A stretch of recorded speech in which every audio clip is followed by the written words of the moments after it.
قبل مشاهدة الفيديو ندعوكم لمساعدتنا من فضلكم لكمال ال1000 مشترك قبل نهاية شهر ماي. شكراً. بدأ العد العكسي منذ أمس لرفع أول وأضخم حلقة سقف ملعب بالمغرب، ويتعلق الأمر بحلقة سقف ملعب طنجة الكبير المتواجد بالقرية الرياضية الزيات غرب المدينة. يتأهب عشرات العمال والتقنيون والخبراء إلى جانب مسؤولي شركة سونارجس ومسؤولي للشركات العاملة استعداداً لهذا الحدث الكبير من خلال رفع كابلات عملاقة تشكل أضخم حلقة سقف ستكون مسار كابلات أخرى لتسقيف ملعب طنجة الكبير خلال الأيام القليلة المقبلة.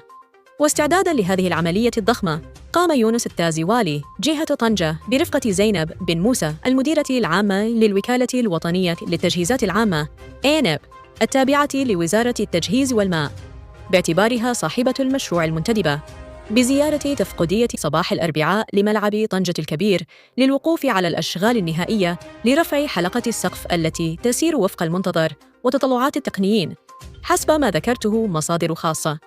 وحسب مصدرنا فإن هذه العملية التي سيقوم بها خبراء مغاربة بحضور بعض الخبراء الأجانب تسير بخطى ثابتة، خصوصاً بعدما جرى الانتهاء من تركيب العناصر الهيكلية للحلقة العلوية، والتي تمت في ظروف جيدة وبخطوات ضمنت نجاح المرحلة الأولى التي تمت في البداية وسط أرضية الملعب الكبير لطنجة.